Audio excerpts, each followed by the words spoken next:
ஓம் சாய்ராம். நல்லது நினைப்போம், நல்லது நடக்கும். 27வது நாள் பாராயணம். ஸ்ரீ சாய்நாத ஸ்தவனமஞ்சரி. ஸ்ரீ கணேசாய நமக. எல்லாவற்றிற்கும் ஆதாரமானவனே, மயூரேச்சவரா, எல்லாவற்றிற்கும் சாட்சியாக விளங்குபவனே, கௌரியின் புதல்வனே, எண்ணங்களுக்கெல்லாம் அப்பாற்பட்டவனே, பெருத்த வயிறுடையவனே, ஸ்ரீ கணபதியே, என்னை காத்தருள்வீர். நீ எல்லா பூதகணங்களுக்கும் முதல்வன், தலைவன். எனவே கணேசன் என அழைக்கப்படுகிறாய். நீ எல்லா சாஸ்திரங்களாலும் ஏற்றுக்கொள்ளப்பட்டவன். புனிதமான முகமுடைய பாலச்சந்திரனே, சாரதே, வாக்கின் தெய்வமே, நீ வார்த்தைகளுக்கெல்லாம் தலைவி, உலகின் உயிரோட்டத்தின் காரணகர்த்தாவே, நீ படைப்பாளிகளின் இறைவி, நீ எப்போதும் இத்தேசத்தின் அணிகலன், எங்கும் நிறைந்து இருக்கும் எல்லையில்லாத சக்தியே, உலகின் தாயே, உன்னை வணங்குகிறேன். பூரண முழுமையான பரபிரம்மே, மகான்களுக்கு பிரியமானவனே, பண்டரிநாதன் உருவில் வெளிப்பட்ட அவதாரமே, நீ அன்பு கடவுள், எல்லையற்ற கருணையுள்ளம் கொண்டவனே, பாண்டுரங்கா நரஹரி.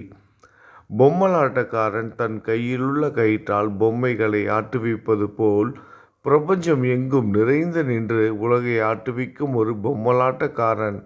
உன் மெய்ப்பொருளை உய்த்துணர அறிவியல் ஏடுகளும் புனித நூல்களும் இன்னமும் முயன்று கொண்டுதான் இருக்கின்றன. மெத்த படித்தவர்களுக்கு நீ வெளிப்பட்டதே இல்லை. சக்கரபாணியே, அத்தகைய அறிவற்றவர்கள் வெறும் வார்த்தை ஜாலங்களிலேதான் சிக்குண்டவர்கள். மகான்கள் மட்டுமே உன்னை உணர்வார்கள். மற்றவர்கள் குழப்பமடைந்து உள்ளார்கள். உனக்கு பக்தியோடு கூடிய சாஷ்டாங்க நமஸ்காரத்தை செய்கிறேன். 5 முகங்கள் கொண்ட சங்கரனே, மனித மண்டை ஓடுகளாலான மாலை அணிந்தவனே, நீலகண்டனே, திகம்பர ஓங்கார வடிவானவனே, பசுபதியே, எல்லா நேரங்களிலும் எவருடைய உதடுகள் உன் பெயரை உச்சரிக்கிறதோ அவர்களது உலகியல் துன்பங்கள் உடனடியாக நீங்கிவிடும். ஜடாமுடியை தரித்த சிவனே, உன் நாமத்தின் சக்தி அத்தகையது. உன் பாதங்களை வணங்கி நான் சாயி புகழை கூறும் இந்த துதியை எழுதுகிறேன். இந்த அருட்பணி முழுமையடைய எனக்கு அருள்வாயாக நீலகண்டா. இப்போது அத்திரி மகரிஷியின் புதல்வரான தத்தாத்திரேயரையும் குலதெய்வமான இந்திரனையும் துக்காராமையும் எல்லா ஞானிகளையும் பக்தர்களையும் பணிகிறேன். சாயிநாதா, உனக்கு வெற்றி கிட்டட்டும். பாவிகளை கடை தேற்றும் கருணை உள்ளவரே, உங்கள் பாதங்களில் என் தலையை வைத்து இருத்தி வேண்டுகிறேன். உன் பாதுகாப்பை எனக்கு அருள்வாய். நீ முழுமையான பரபிரம்மம், ஆனந்தத்தின் இருப்பிடம். நீயே விஷ்ணு, மனிதர்களுள் தலை சிறந்தவர். மன்மதனை எரித்த உமையொரு பாகனும் நீயே. நீ மனித உருவில் தோன்றிய இறைவன், அறிவு என்னும் ஆகாயத்து சூரியன். நீ கருணைக்கடல். நீ பிறவி பிணிக்கு ஒரு அருமருந்து. நீ ஏழைகளுக்கும் கீழ்த்தட்டு மக்களுக்கும் விரும்பியதை கொடுக்கும் சிந்தாமணிக்கல். நீ உன் பக்தர்களை பரிசுத்தப்படுத்தும் தெய்வம். உலக வாழ்க்கை என்னும் சம்சார கடலில் மூழ்குபவர்களை காப்பாற்றும் ஓடம். நீ அஞ்சுபவர்களின் புகலிடம். நீ இந்த பிரபஞ்சம் தோன்ற முதற் காரணமான பரிசுத்த பேரின்ப பேருணர்வு. நீ கருணையே உருவானவன். உனது பலவிதமான வெளிப்பாடுகளில் இந்த உலகமும் ஒன்று. நீ பிறப்பற்றவன். சாவும் உன்னை தொட முடிவது இல்லை. என் நீண்ட ஆழமான சிந்தனைக்கு பின் வெளிப்பட்ட கருத்தே இது. பிறப்பு இறப்பு என்பவை அஞ்ஞானத்தால் தோன்றும் வெளிப்பாடே. மகாராஜா, நீங்கள் இறப்பும் பிறப்பும் மற்ற சுதந்திர பறவை. தண்ணீர் நீரூற்றாக தோன்றினால் அதன் ஆதாரம் அங்கு இருப்பதாக அர்த்தமா? ஏற்கனவே அது அங்கு நிரம்பி இருந்தது. பூமியின் உள்ளே இருந்தது, ஊற்றாக வெளியே வந்தது, அவ்வளவுதான். மணற்படுகையில் நீர் ஊற்றாக வெளிப்பட்டதும் அது நீரோடை என்ற பெயர் பெற்றது. அதன் சரியான பெயர் ஊற்று. தண்ணீர் இல்லாவிட்டால் அது வெறும் மணற்படுகையே. அந்த மணற்படுகையில் தண்ணீர் ஊற்றாக வந்தாலும் அல்லது வற்றி போனாலும் தண்ணீருக்கு அதனால் ஒன்றுமாவது இல்லை. ஏனென்றால் தண்ணீர் அந்த மணற்படுகைக்கு எந்தவிதமான முக்கியத்துவமும் கொடுப்பது இல்லை. ஆனால் அறியாமையால் மணற்படுகையோ நீர் நிரம்பி இருந்தால் அது பெருமைப்பட்டு கொள்கிறது. ஆகையால் நீர் வற்றியவுடனே அது மிகவும் மனவருத்தம் அடைகிறது. இந்த மனித உடலும் ஒரு விதத்தில் அந்த மணற்படுகை போன்றதே. புனித பேரின்ப நிலையை அந்த நீரூற்றின் தூய தண்ணீருக்கு ஒப்பிடலாம். இம்மாதிரி எண்ணற்ற மணற்படுகைகளை இருந்தபோதிலும் அவற்றில் உள்ள நீர் மட்டும் மாறுபடுவதே இல்லை. கருணை உள்ளவரே, நான் உங்களை ஆதியும் அந்தமும் இல்லாதவன், பிறப்பற்றவர் எனக் கூறுவேன். அறியாமை என்னும் மலையை உடைக்க உதவும் இந்திரனின் கையில் இருக்கும் வஜ்ர ஆயுதம். இதுவரை இந்த பூமியில் எத்தனையோ எண்ணற்ற உயிரினங்கள் தோன்றியுள்ளன. இப்போதும் தோன்றிக் கொண்டுதான் இருக்கின்றன. வருங்காலத்தில் மேலும் எண்ணற்ற உருவங்கள் தோன்றத்தான் போகின்றன. அந்த ஒவ்வொரு தோற்றத்திற்கும் ஒரு தனி உருவமும் பெயரும் கிடைக்கும். இந்த உயிர்கள் ஒவ்வொன்றும் பெயராலும் தோற்றத்தாலும் மட்டுமே இவ்வுலகில் அடையாளம் காட்டப்படுகிறது. ஆகையால் அந்த சுத்த பேருணர்வு நிலையை நீ நான் என்று பிரித்து காட்டுவது சரியல்ல. ஏனென்றால் எது இரண்டாக தோன்ற முடியாதோ அதுவே உண்மையில் பரிசுத்த பேரின்ப பேருணர்வு சைதன்யம் எனப்படும். அது ஒன்றே அனைவரின் உள்ளும் ஆத்மா என்ற பெயரில் உள்ளது. மேலும் உண்மையை சொல்வதானால் அந்த ஒரே ஒரு சுத்த பேரின்ப பெருணர்வு நிலைதான் உலகம் முழுவதும் வியாபித்து இருக்கிறது. அப்படி இருக்கையில் நீ நான் என்ற வேற்றுமைகள் எவ்வாறு இருக்க முடியும்?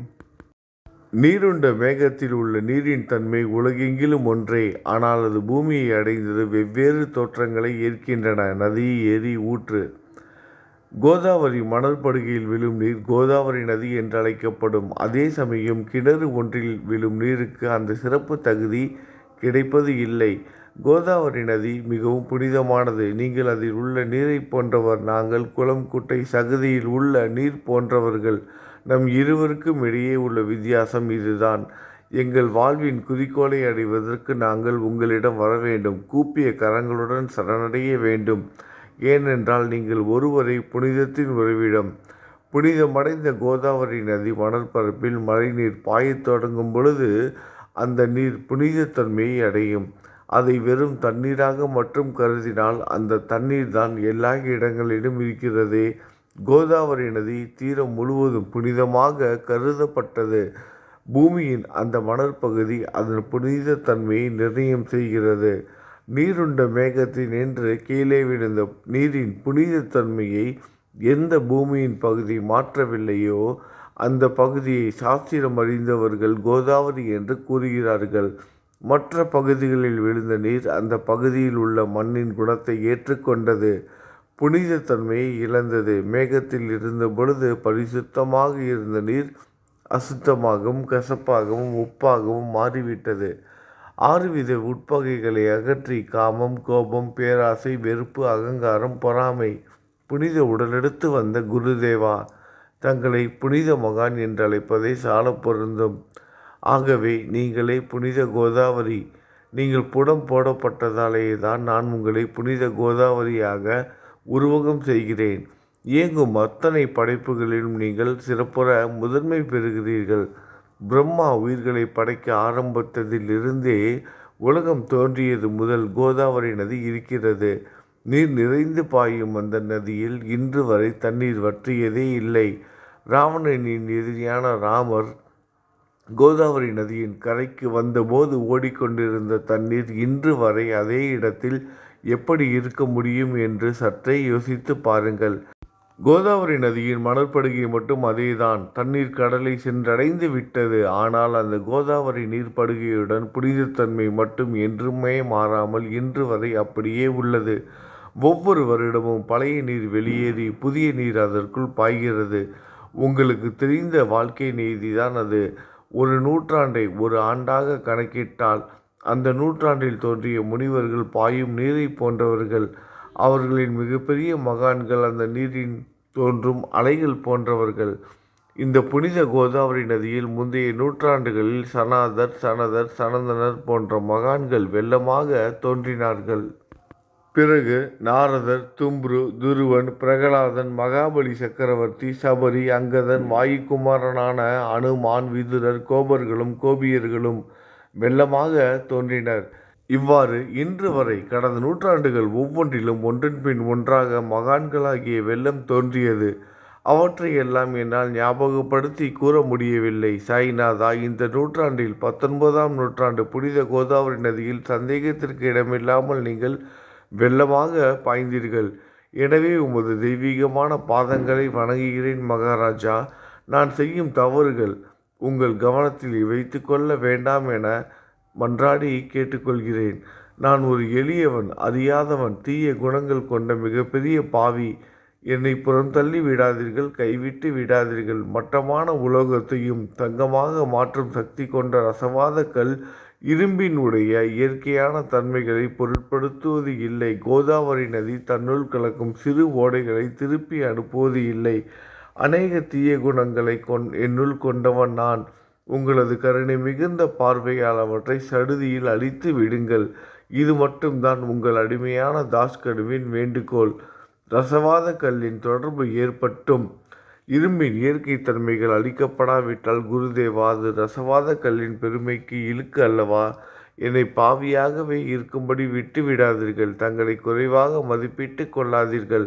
நீங்கள் ரசவாத கல், நான் இரும்பு. எனக்கு ஏற்படும் இழிவுகள் தங்களுக்கு ஏற்படும் இழிவுகள் அல்லவா? ஒரு குழந்தை தவறுகள் செய்து கொண்டேதான் இருக்கிறது. ஆனால் அதற்காக தாயார் கோபம் அடைவது இல்லை. இதை தாங்கள் நினைவில் வைத்து கொண்டு எனக்கு உங்கள் அருளாசிகளை தாருங்கள். சத்குரு சாய்நாதா, நீங்கள் எனது கற்பக விருட்சம், சம்சார கடலை கடக்க உதவும் கப்பல். சந்தேகத்திற்கு இடமின்றி நீங்கள் ஒருவர் மட்டுமே என்னை கடைத்தேற்ற முடியும். நீங்கள் எனக்கு காமதேனுவாகிய பசு. நீங்கள் சிந்தாமணிக்கல், ஞானவானில் சூரியன் தாங்கள். நீங்கள் நற்பண்புகளின் சுரங்கம், சொர்க்கத்திற்கு ஏறி செல்ல உதவும் ஏனி நீங்கள். புனித செயல்களின் நிறைகள் நிறைய கொண்டவரை, பரிசுத்தமானவரை, சாந்தி மற்றும் பேரின்பத்தின் மொத்த உருவமே இரண்டாக இல்லாதவரை, வேறுபாடு இல்லாதவரை, அறிவு கடவுளை, குறைகளற்ற முழுமையான அறிவாக உருவெடுத்தவரை, மனிதர்களில் உன்னதமானவரை, சாந்தி மற்றும் மன்னிப்பதின் உறைவிடமே, பக்தர்களின் அடைக்கலமே, என்னை ஆசீர்வதியுங்கள், என்னை ஆசீர்வதியுங்கள். சத்குரு மச்சீந்திரநாதர் நீயே. சிவன் நெற்றிக்கண்ணை திறந்தவுடன் அந்த அக்னியில் தோன்றிய மகாத்மா ஜாலந்தரும் நீயே. நீங்கள் மகாராஷ்டிராவில் தோன்றி பக்தி மார்க்கத்தை பரப்பிய ஞானிகள் நிவர்த்திநாதர், ஞானேஸ்வரர், கபீர்தாசர், ஷேக் முகமது ஏகநாதர். நீங்கள் போதவா தத்தகுருவின் குரு நீங்களே. பண்டரிநாதரின் அடியவர் சாவதா மாலி. நீங்கள் உண்மையில் ஆஞ்சநேயரின் மறு அவதாரம் ராமதாசர். நீங்கள் மகாராஷ்டிர ஞானி பாண்டுரங்கன் மீது அபகங்கள் என்னும் கீர்த்தனை நிறைய இயற்றிய துகாராம். சாயிநாதா, நீங்கள் முஸ்லிம் ஞானி ராமபக்தர் ஷகாராம். நீங்கள் தத்தாத்திரேயரின் மறு அவதாரம் மாணிக் பிரபு. உங்களது இன்றைய அவதார தோற்றம் மற்றும் உங்களுடைய எண்ணற்ற தன்மைகளை புரிந்து கொள்ள உண்மையில் கடினமாக இருக்கிறது. உங்களது ஜாதி குலம் பற்றிய எதையும் நீங்கள் எவருக்கும் வெளிப்படுத்தியது இல்லை. சிலர் உங்களை முஸ்லீம் என்கிறார்கள், சிலர் உங்களை பிராமணர் என்கிறார்கள். கிருஷ்ணரை போன்று எண்ணற்ற தெய்வீக லீலைகளை செய்வதெல்லாம் உங்களுக்கு ஒரு விளையாட்டு. ஸ்ரீ கிருஷ்ண பரமாத்மாவை பார்த்து உய்த்துணர்ந்த பல்வேறு மக்கள் பலவிதமான பெயர்களிட்டு அவரை அழைத்தனர். சிலர் அவரை எதுகுலத்தின் அணிகலன் என்றனர், சிலர் அவரை மாடுகள் மேய்க்கும் இடையன் என்றனர். யசோதை அவரை பச்சிளம் குழந்தை என்றால், கிருஷ்ணனின் மாமனாகிய கம்சன் அவரை மகா காலன், உயிரை குடிக்கும் யமன் என்றான். அர்ஜுனன் அவரை எங்கும் நீக்கமர நிறைந்துள்ளவர் என்றான். அவ்வாறே குருநாதா, ஒவ்வொரு மனிதனின் மனநிலைக்கு ஏற்ப, அவரவர் எண்ணங்களுக்கு ஏற்ப உங்களுக்கு பெயர்களை சூட்டினார்கள். மசூதி நீங்கள் வாழும் இருப்பிடம். உங்கள் காதுகள் குத்தப்படவில்லை. இந்து மத வழக்கப்படி காதுகள் குத்தப்பட வேண்டும். பாத்தியா ஓதுவதை பார்த்து நீங்கள் முஸ்லீம் என்று கூறுவது பொருத்தமானதே. கருணாமூர்த்தியே, அதேபோல் நீங்கள் அக்னியை வழிபடுவதை பார்த்து நீங்கள் ஒரு இந்து என்று முடிவு செய்யப்பட்டது. இந்த வெளிப்புற வித்தியாசங்களை வீண் விவாதம் செய்யும் எண்ணம் கொண்டவர்களை விரும்புவார்கள். உண்மையான ஞானத்தில் ஆர்வம் கொண்டவர்கள் இந்த வெளிப்புற வேறுபாடுகளுக்கு முக்கியத்துவம் தரமாட்டார்கள். நீங்கள் பிரம்மத்தின் நிலையில் இருக்கிறீர்கள். ஜாதி குலம் போன்றவை உங்களுக்கு முக்கியமில்லை. நீங்கள் எல்லோருக்கும் மேலான உயர்ந்த குருவாகவும் இந்த பிரபஞ்சத்தை படைத்தவராகவும் இருக்கிறீர்கள். முஸ்லிம் இந்துக்களுக்கிடையே பகைமையுணர்வு ஏற்பட்டதால் அவர்களுக்கிடையே இணக்கமான உறவையும் ஒற்றுமையையும் ஏற்படுத்துவதற்காகவே நீங்கள் மசூதியில் அமர்ந்து அக்னி வழிபாட்டை நடத்தி உங்கள் லீலைகளை பக்தர்களுக்கு காட்டினீர்கள். நீங்கள் ஜாதி மதங்களுக்கு அப்பாற்பட்டவர். நீங்கள் பிரம்மமே. உண்மையில் அதுவே நீங்கள்தான். நீங்கள் உண்மையில் எண்ணங்களுக்கும் அப்பாற்பட்டவர். உங்களை பற்றிய வாத பிரதிவாதங்கள், ஊகங்கள், ஆதாரம் இல்லாத கருத்துக்கள் நடமாடும் இடத்தில் என் வார்த்தைகளுக்கு முக்கியத்துவம் எப்படி கிடைக்கும்? ஆனால் உங்களை பார்க்கும் பொழுது என்னால் மௌனமாக இருக்க முடியவில்லை. வார்த்தைகளால் போற்றுதலே உலக வழக்கில் உள்ள ஒரே வழக்கம். ஆகையினால் உங்கள் அருளாசியுடன் வார்த்தைகளால் எப்படி எல்லாம் போற்ற முடியுமோ அவ்வண்ணமே போற்றி புகழ்கிறேன். கடவுளின் நிலையை விட மகான்களின் நிலை வேறுபட்டும் மிக உயர்ந்ததாகவும் இருக்கும். மகான்களின் அருகில் நான், எனது போன்ற எண்ணங்களுக்கு இடமே இல்லை. கடவுளை வெறுத்ததால் இரணியகசிபுவும் ராவணனும் கொல்லப்பட்டனர். மகான்கள் கைகளால் இத்தகைய துர்சம்பவங்கள் ஏற்படுவதே இல்லை. அரசன் கோபிசந்தர் முனிவர் ஜாலந்தரை சாண குவியலுக்குள் புதைத்தான். ஆனால் அந்த நிலையிலும் அரசரின் அந்த செயலுக்காக அந்த முனிவர் வருத்தப்படவே இல்லை. அரசனின் அந்த செயலுக்கு நேர்மாறாக அந்த அரசனை சம்சார சுழலிலிருந்து விடுவித்து அவனை முக்தியடைய செய்தார். மகான்களின் சக்தி இப்படிப்பட்டதே. அவற்றை விவரித்து கூற முடியாது. மகான்கள் சூரியனை போன்றவர்கள். அவர்கள் கருணை ஒளிவிட்டு பிரகாசிக்க கூடியது. மகான்கள் சந்திரனைப் போல் இதயத்திற்கு ஆறுதல் கொடுப்பவர்கள். சந்திரனின் மேன்மையான ஒளிக்கதிர்கள் போல் அவர்களது அருள் ஒளி வீசும். மகான்கள் இதமளிக்கும் கஸ்தூரி போன்றவர்கள். அவர்கள் அருள் அதன் நறுமணம் போன்றது. மகான்கள் சாறு நிரம்பிய கரும்பு போன்றவர்கள். அவர்களின் அருள் அந்த கரும்பு சாற்றினைப் போல் இனிப்பானது. நிச்சயமாக மகான்கள் நல்லவர்களிடமும் தீயவர்களிடமும் ஒரே விதமாக நடந்து கொள்கின்றனர். இதற்கும் மேலாக பாவிகளிடம் அவர்கள் காட்டும் அன்பு அளவிட முடியாதது. கோதாவரி நதியில் அழுக்கடைந்த துணிகளை சுத்தம் செய்யப்பட வேண்டி வருகின்றன. சுத்தமான துணிகள் கோதாவரி நதியில் நின்று வெகு தூரத்தில் பெட்டியிலேயே தங்கிவிடுகின்றன. பெட்டியில் வைக்கப்பட்டிருந்த அந்த துணியும் ஒரு முறை கோதாவரி மணற்படுக்கைக்கு நன்றாக துவைப்பதற்காக வந்ததுதான். இந்த உவமையில் பெட்டிதான் வைகுண்டம், நீங்களே கோதாவரி. கோதாவரி நதிக்கரையே நம்பிக்கை. எல்லா உயிரினங்களும் துணிகள். 6 விதமான மன விகாரங்களே அவற்றை பற்றியுள்ள அழுக்கு. அவை காமம், கோபம், கஞ்சத்தனம், மதம், பொறாமை, மோகம் என்பவையே. தங்கள் பாதார விந்தங்களை வணங்குவதே கோதாவரியில் செய்யப்படும் புனித குளியல். எல்லா பாவங்களையும் மன அழுக்குகள் போக்கி சமத்திரயங்களை சுத்தப்படுத்தும். சம்சார வாழ்க்கையில் உழலும் மக்களாகிய நாங்கள் மேலும் மேலும் பாவம் செய்கிறவர்களாக இருக்கிறோம். எனவே மகான்களின் தரிசனம் பெறுவதற்கு நாங்கள் தகுதியுடையவர்கள் ஆகிறோம். கோதாவரி நதியில் தண்ணீர் நிரம்பியுள்ளது. படித்துறையில் துவைப்பதற்காக துணிகள் வருகின்றன. அவை துவைக்கப்பட்டு சுத்தப்படுத்தப்படாவிட்டால் கோதாவரி நதிக்கல்லவா இழுக்கை தேடித்தரும். நீங்கள் அடர்ந்த இலைகளுடன் கூடிய நிழலையும் குளிர்ச்சியையும் தரும் மரம். உண்மையில் நாங்கள் வழிப்போக்கர்கள். எங்களை 3 வித துக்கங்கள், இயற்கை இடர்பாடுகளால் வரும் துன்பங்கள், நமது உடலுக்கு வரும் நோய் நொடிகள், அஞ்ஞானத்தால் நிரம்பிவிடும் பாவ மூட்டை எனப்படும் வெயில் சுட்டரிக்கின்றன. கருணாமூர்த்தியே, அந்த சுட்டரிக்கும் 3 வித தாபங்களின் வெப்பத்திலிருந்து எங்களை காப்பாற்றும். குருராயா, தங்கள் அன்பு மிகுந்த கருணை என்னும் குளிர் நிழல் இந்த சம்சாரம் என்னும் வாழ்க்கை கடலை கடக்க உதவும் தன்மை கொண்டது. மரத்தின் அடியில் அமர்ந்தும் ஒருவன் சூரியனின் சுட்டரிக்கும் வெப்பத்தை உணர்ந்தால் அந்த மரத்தை நிழல் தரும் மரம் என்று கூற முடியுமா? பாருங்கள், உங்கள் அருளின்றி இந்த உலகில் நல்லது என்பது ஏற்படுவது இல்லை.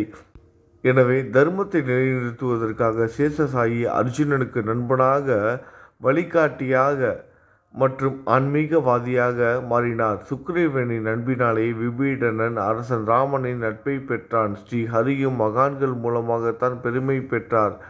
பிரம்மம் உருவமற்றது. எனவேதான் வேதங்களால் அதை வர்ணிக்க முடியவில்லை. பூமியில் அதை மனித உருவில் தோன்ற வைத்து மகான்கள் அதன் உருவமற்ற தன்மையை மாற்றினர். தாமாஜி என்ற பக்தருக்காக பாண்டுரங்கனை ஒரு தாழ்த்தப்பட்ட குலத்தில் பிறக்க வைத்தார். சோகமேளா என்ற பக்தருக்காக உலகின் தெய்வமாகிய இறைவனை இறந்த எருமைகளின் உயிரற்ற உடல்களை எடுக்க வைத்தார். மகான்களின் பெருமையை உணர்ந்த இறைவன் தன்னில் சுமந்து உழைத்தார். உண்மையில் மகான்கள் எல்லாவற்றையும் தாங்கும் சக்தியும் சச்சிதானந்த பிரபுவுமாகிய இறைவனின் எஜமானர்களே. இதற்கு மேலும் சொல்வதற்கு ஏதும் இல்லை. நீங்களே என் தாயும் தந்தையும் ஷீரடி கிராமத்தில் வசிக்கும் சத்குரு சாயிநாதா. பாபா, உங்கள் லீலைகளை எவர் ஒருவராலும் உண்மையிலேயே புரிந்து கொள்ள முடியாது என்கிற போது சாதாரண மனிதனாகிய நான் எவ்வாறு அவற்றை விளக்க முடியும் கூறுங்கள். எல்லா உயிரினங்களையும் காப்பாற்ற நீங்கள் ஷீரடிக்கு வந்திருக்கிறீர்கள். மண் அகல் விளக்குகளில் வெறும் தண்ணீரை ஊற்றி அவற்றை எரிய வைத்தீர்கள். மிக குறுகிய மரப்பலகையை தொங்கும் மூஞ்சல் படுக்கையாக்கி உங்கள் யோக சக்தியை உங்கள் பக்தர்களுக்கு காட்டினீர்கள். அநேக பெண்களின் மலட்டுத்தன்மையை முழுவதுமாக நீக்கினீர்கள். உதியின் மூலம் அநேக பேரின் வியாதிகளை குணமடைய செய்தீர்கள். இவ்வுலகம் சம்பந்தமான துன்பங்களை நீக்குவது உங்களுக்கு ஒரு பொருட்டே அல்ல. யானை ஒன்று எறும்பை சுமையாக கருதுமா? குருராயா, இப்பொழுது இந்த எளியவன் பால் கருணை காட்டுங்கள். உங்கள் பாதங்களில் சரணடைந்து விட்டேன். என்னை திருப்பி அனுப்பி புறம் தள்ளி விடாதீர்கள். மகாராஜ், நீங்கள் அரசர்களுக்கெல்லாம் அரசன். நீங்கள் குபேரனை விட செல்வம் அடைந்தவர். நிச்சயமாக தண்ணீரற்ற வைத்தியர். உங்களை விட மேலானவர் எவரும் இல்லை. மற்ற கடவுள்களை வணங்குவதற்கு தனித்தனியாக பூஜை பொருட்களும் வழிபாட்டு முறைகளும் உள்ளன. ஆனால் உங்களை வணங்குவதற்கு தகுதியான பொருட்களே இந்த உலகில் இல்லை. சூரியனின் ராஜ்யத்தில் தீபாவளி பண்டிகையை கொண்டாடுவது என்றால் எவ்விதமான பொருட்களை கொண்டு அதை கொண்டாடுவோம்? சமுத்திரத்தின் தாகத்தை தணிக்க பூமியில் போதுமான தண்ணீர் கிடைக்காது. நெருப்பை சூடாக்குவதற்கு எங்கிருந்து அக்னியை கொண்டு வருவது? ஸ்ரீ சமர்த்த குருராயா, பூஜை செய்ய உதவும் பொருட்கள் யாவற்றிலும் இருப்பது உன் ஆத்மாவே. ஆரம்பம் முதலே அவை உன் ஒரு பகுதியே. மேலே கூறப்பட்டவை எல்லாம் தத்துவார்த்த ரீதியில் கூறப்பட்டவையே. எனக்கு ஏற்பட்ட அடிப்படையில் கூறப்பட்டவை அல்ல. அனுபவங்கள் இன்றி கூறப்படும் வார்த்தை ஜாலங்கள் வீணே. சம்பிரதாய சடங்குகளின்படி உங்களுக்கு பூஜை செய்ய வேண்டுமென்றால் அதனை செய்வதற்கு தேவையான பூஜை சாமான்கள் என்னிடத்தில் இல்லை. என் குருநாதா, கருணை உடையவரை, அடிக்கடி என் கற்பனை திறனின் அடிப்படையில் உங்களுக்கு நான் வழிபாடு செய்கிறேன். அந்த வழிபாட்டை இந்த அடிமையிடமிருந்து ஏற்றுக்கொள்ளுங்கள். இப்போது என் அன்பு கண்ணீரால் உங்கள் கால்களை கழுவுகிறேன். உண்மையான பக்தி என்னும் சந்தனத்தை அரைத்து சாந்தாக்கி உமக்கு இடுகிறேன். அழகிய வார்த்தைகளால் எழுதப்பட்ட இந்த துதி என்னும் கப்னியை உமக்கு அணிவிக்கிறேன். இந்த புகழ் மாலையை உங்கள் கழுத்தை சுற்றி அணிவிக்கிறேன். என் கெட்ட குணங்களை தூபமாக்கி உமக்கு முன் எரிய விடுகிறேன். தீய குணங்களின் கூட்டுப்பொருளே ஆனாலும் அது எரியும் போது அதிலிருந்து தீய வாசனை எழுவது இல்லை. சத்குருவுக்கு முன்பு இல்லாமல் வேறு எங்காவது இந்த தூபம் எரியவிடப்பட்டால் அங்கெல்லாம் இந்த தூபத்தின் நிலை கீழே கொடுத்த மாதிரி ஆகும். அதாவது சாம்பிராணியை நெருப்பில் போட்டவுடன் அது பொசுங்கி அதில் உள்ள நல்ல மனம் என்ற நற்குணம் அதை விட்டு மறைந்து போகிறது. சத்குருவே, உமக்கு முன் அதை எரிய விட்டால் இதற்கு மாறாக நிகழ்கிறது. தீய தன்மைகள், அழுக்குகள் அக்னியில் எரிந்து விடுகின்றன. உலகம் பார்த்து சந்தோஷப்படும் வகையில் அந்த நற்குணம் அதிலேயே தங்கிவிடும். மனதில் உள்ள தீய குணங்கள் யாவும் எரிந்த பிறகு மனம் மாசற்றதாகிறது. கங்கையில் உள்ள மாசுக்கள் நீங்கியவுடன் கங்கை புனிதமடைகிறது. மாயை, மோகம் என்ற தீபத்தை உமக்கு ஏற்றி காட்டுகிறேன். அதன் மூலம் என் மனம் வைராக்கியத்தை அடைய அருள் செய்வீராக குருராயா. பரிசுத்தமான நம்பிக்கை என்ற சிம்மாசனத்தை நீங்கள் என்னுள் அமர்வதற்கு ஆசனமாக உமக்கு தருகிறேன். அதை பெற்றுக்கொண்டு எனது பக்தி என்ற நைவேத்தியத்தை ஏற்றுக்கொள்ளுங்கள். பக்தி என்ற நைவேத்தியத்தை ஏற்றுக்கொண்டு அதன் சாரத்தை எனக்கு கொடுப்பீராக. ஏனெனில் நான் உமது பால்குடி மாறாத பச்சிளம் குழந்தை. உங்கள் அருட்பாலில் எனக்கு உரிமை உண்டு. என் மனதையே உமக்கு தட்சணையாக கொடுக்கிறேன். ஆகையால் நான் செய்யும் காரியங்கள் யாவற்றிலும் நான் செய்பவன் என்று என்னால் உரிமை கொண்டாட முடியாது. ஏனென்றால் நினைக்கும் மனதை தான் உமக்கு அர்ப்பணித்து விட்டேனே. இப்பொழுது பணிவுடன் கூடிய பிரார்த்தனையோடு உங்களை சாஷ்டாங்க நமஸ்காரம் செய்கிறேன். தெய்வீக சாயிநாதா, தயவு செய்து நீங்கள் அதை ஏற்றுக்கொள்ளுங்கள். 8 பிரார்த்தனைகள். சாயிநாதா, சாந்தமான மனமுடையவரே, அறிவின் சிகரமே, அன்புள்ளம் கொண்டவரே, கருணை கடலே, உண்மையின் உறைவிடமே, மாயை என்னும் இருளை அகற்றுபவரே, ஜாதி மதங்களுக்கு அப்பாற்பட்ட துறவியே, எங்களின் புரிந்து கொள்ளும் திறமைக்கும் அப்பாற்பட்டவரே, அன்பின் இருப்பிடமே, ஷீரடிநாதா, என்னை காப்பாற்றும். ஞான சூரியனே, ஞானத்தை அளிப்பவரே, எல்லாவித நல்ல செயல்களையும் செய்பவரே, பக்தர்களின் மனங்களில் ஒளிரும் பரமஹம்சரே, தங்களை சரணடைந்தவர்களை காப்பவரே, படைக்கும் தொழில் புரியும் பிரம்மாவே நீங்கள், காக்கும் கடவுள் விஷ்ணுவே நீங்கள், 3 உலகங்களையும் கடைசி லயமடைய செய்யும் ருத்திரனும் சிவனும் நீங்களே. நீங்கள் இல்லாத இடமே இந்த பூமியில் ஏது? எல்லாம் அறிந்த இறைவன் நீங்கள். எங்கள் அனைவரின் இதயங்களிலும் வசிப்பவரும் நீங்களே. எனது எல்லா குற்றங்களையும் மன்னிக்க வேண்டும் என வேண்டி கேட்டுக்கொள்கிறேன். அலைகளாக வரும் சந்தேகங்களையும் மன மயக்கங்களையும் போக்குவீராகுக. நீங்கள் பசு, நான் புதிதாக பிறந்த இளம் கன்று. நீங்கள் சந்திரன், நான் சந்திர காந்தக்கள். தங்கள் பாதங்கள் கங்கை நதி புண்ணியத்தை தருவதால் பணிவுடன் இந்த அடிமை உங்களுக்கு தலை வணங்குகிறேன். உங்கள் கைகளை என் தலைமீது வைத்து ஆசி கூறுங்கள். கவலைகளும் துன்பங்களும் பறந்தோடட்டும். நான் உங்கள் அடிமை. இந்த 8 துதிகளையும் கூறி நான் உங்களை சாஷ்டாங்கமாக நமஸ்கரிக்கிறேன். எனது பாவங்கள், துயரங்கள், ஏழ்மை யாவும் உடனடியாக விலகட்டும். நீங்கள் பசு, நான் கன்று. நீங்கள் தாய், நான் உங்கள் குழந்தை. என் மீது கடினம் காட்டாதீர்கள். நீங்கள் மேற்கு தொடர்ச்சி மலைப்பகுதி, மலையகிரியில் உள்ள சந்தனம். நான் முள் அடர்ந்த புதர். நீங்கள் புனிதமான கோதாவரி நீர். நானோ பெரும் பாவி. குருநாதா, உங்கள் தரிசனம் கிடைத்த பிறகும் என்னிடம் உள்ள கெட்ட குணங்கள் என்ற அழுக்கு என் மனதிலேயே தங்கி இருக்குமானால் உங்களை சந்தனம் என்று யார் கூறுவார்கள்? கஸ்தூரியின் அருகாமையில் உள்ள மண்ணும் உயர்வாக போற்றப்படுகிறது. மலரின் தொடர்பினால் தானே அதன் நாரும் தலையில் உயர்ந்த இடத்தை பிடிக்கிறது. மலரால் மனம் பெற்ற நாற்போல் மகான்களும் அப்படிப்பட்டவர்களே. அவர்களுடன் தொடர்புடைய எந்த பொருளும் மிகவும் உயர்வாக மதிக்கப்படுகிறது. சிவபெருமான் விபூதி, லங்கோடு, நந்தி ஆகியவற்றை ஏற்றுக்கொண்டதால் 8 திக்குகளிலும் அந்த பொருட்கள் புகழப் பெறுகின்றன. இடையர்களை மகிழ்விப்பதற்காக யமுனை நதிக்கரையில் உள்ள பிருந்தாவனத்தில் உலகிற்கெல்லாம் இறைவன் தகிகாலா உரியடி விளையாட்டு என்ற விளையாட்டை விளையாடினான். அதுவும் அறிவுடையோர் மத்தியில் ஏற்றுக்கொள்ளப்பட்டது. ஆகவே நான் பாவியான போதிலும் உங்கள் சேவையில் ஈடுபட்டு உள்ளேன். குருநாதரை, என் நிலைமையை பற்றி மனதில் எண்ணிப்பாரும். குருநாதா, இந்த லௌகீக உலகிலோ அல்லது ஆன்மீக வழியிலோ எந்த விஷயங்களெல்லாம் எனக்கு சந்தோஷத்தை கொடுக்கும் என என் மனம் சந்தேகமில்லாமல் நம்புகிறதோ அவற்றையெல்லாம் நீங்கள் எனக்கு அளித்தருள வேண்டும். உமது கருணையால் இந்த மாதிரி செய்துவிடும். எனது மனதை அடக்கிவிடுங்கள். சமுத்திரங்கள் எல்லாம் தித்திப்பாக மாறினால் பிறகு அவை உப்பு கரிக்குமே என்ற பயம் தோன்றாதே. சமுத்திரத்தை தித்திப்பாக்கும் சக்தி உங்களுக்கு உண்டு. ஆகையால் தான் எனது இந்த வேண்டுகோள். தயவு செய்து இந்த வேண்டுகோளை நிறைவேற்றும். என்னிடம் என்னென்ன குறைகள் உண்டோ அவை அனைத்தும் உங்களுடையதே. ஆத்ம ஞானம் பெற்றவர்களில் முதலிடத்தில் உள்ள உங்களிடம் குறை என்பதை பொருந்தாதே. இப்போது இதற்கு மேலும் நான் ஏன் அதிகம் பேச வேண்டும்? நீங்கள் தான் எனது ஒரே அடைக்கலம். தாயின் இடுப்பில் உள்ள ஒரு குழந்தை இயல்பாகவே பயமற்று இருக்கும். மகாராஜ், இந்த துதியை எவரவர்கள் அன்புடன் படிக்கிறார்களோ கேட்கிறார்களோ அவர்களின் ஒவ்வொருவரின் ஆசைகளை தயவு செய்து நிறைவேற்றும்.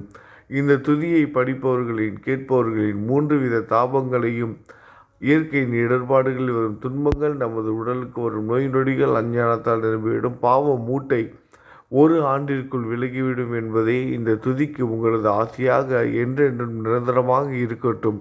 குளித்து முடித்துவிட்டு மனதின் முழுமையான நம்பிக்கையுடன் இந்த துதியை தொடர்ந்து பாராயணம் செய்ய வேண்டும். அப்படி முடியாவிட்டால் வாரம் வாரம் வியாழந்தோறும் சத்குருவை வணங்கி அவர் உருவை தியானம் செய்து கொண்டு இந்த துதியை பாராயணம் செய்யுங்கள். இதுவும் கூட முடியாவிட்டால் மாதம் வரும் 2 ஏகாதசி தினங்களில் இந்த துதியை பாராயணம் செய்யுங்கள். இது ஏற்படுத்தும் விளைவுகளை பார்த்து அதிசயப்படுவீர்கள். குருமூர்த்தியான சாயிநாதர் இந்த துதியை பாராயணம் செய்பவர்களுக்கு இவ்வுலகியல் ஆசைகளை முழுமையாக உடனடியாக நிறைவேற்றுவார். இந்த துதியை திரும்ப திரும்ப பாராயணம் செய்வதால் முட்டாள்கள் கூர்மையான புத்தியை அடைவார்கள். யாருடைய வாழ்நாளாவது குறைவானதாக இருப்பின் இந்த துதியை அவர்கள் படிப்பதால் 100 ஆண்டு காலம் வாழ்வார்கள். இந்த துதியை தொடர்ந்து பாராயணம் செய்து வந்தால் செல்வம் குறைவாக இருந்தால், ஏழையாக இருந்தால், செல்வத்தின் அதிபதி குபேரன் அவர்கள் வீட்டிற்கு வந்து தங்கி அவர்களுக்கு ஏவல் புரிவான்.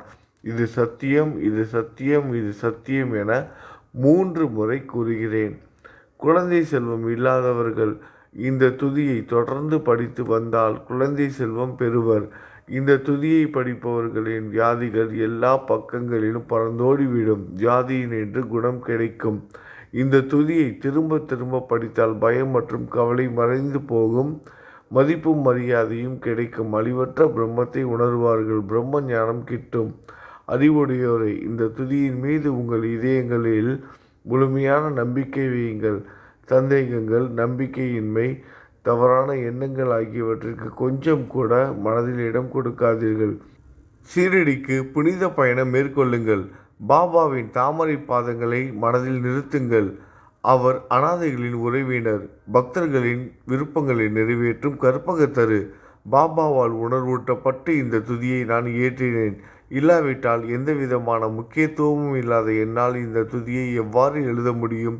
சக ஆண்டு 1840, ஆங்கிலம் ஆண்டு 1918, புரட்டாசி மாதம் வளர்பிறையில் விநாயகர் சதுர்த்தி அன்று திங்கட்கிழமை 2வது யாமத்தில் சூரிய உதயத்திற்கு முன் இந்த பாமாலை நிறைவு செய்யப்பட்டது. புனிதம் வாய்ந்த நர்மதா நதிக்கரையில் இந்தூருக்கு அருகிலுள்ள ஊரான மகேஸ்வர சேத்திரத்தில் ஸ்ரீ அகல்யா தேவியின் சந்நிதியில் சாயிநாதரை போற்றி பாடும் இந்த ஸ்தவன மஞ்சரி நிறைவடைந்தது. மகேஸ்வரம் என்ற புனித ஸ்தலத்தில் இந்த துதி நிறைவடைந்தது. ஸ்ரீ சாயிநாதர் என் மனதிற்குள் புகுந்து இந்த துதியின் ஒவ்வொரு வார்த்தையையும் என்னை கூற வைத்தார். எனது சீடன் தாமோதரன் இதை நான் கூற கூற எழுதினான். தாஸ்கனுவாகிய நான் எல்லா ஞானிகள் மற்றும் துறவிகளின் வேலையால் எங்கும் மங்களம் பொங்கட்டும். ஸ்ரீ சாயிநாதரை போற்றி பணிவுடன் எழுதப்பட்ட இந்த ஸ்ரீ சாயிநாத ஸ்தவனமஞ்சரி என்ற துதி பாராயணம் செய்பவர்கள் சம்சார கடலை கடக்க உதவட்டும். இது ஸ்ரீ பாண்டுரங்கனுக்கு தாஸ்கனுவின் நம்பிக்கை மற்றும் பணிவோடும் கூடிய பிரார்த்தனை. ஓம் சாய்ராம். நல்லது நினைப்போம், நல்லதே நடக்கும். ஓம் சாய்ராம்.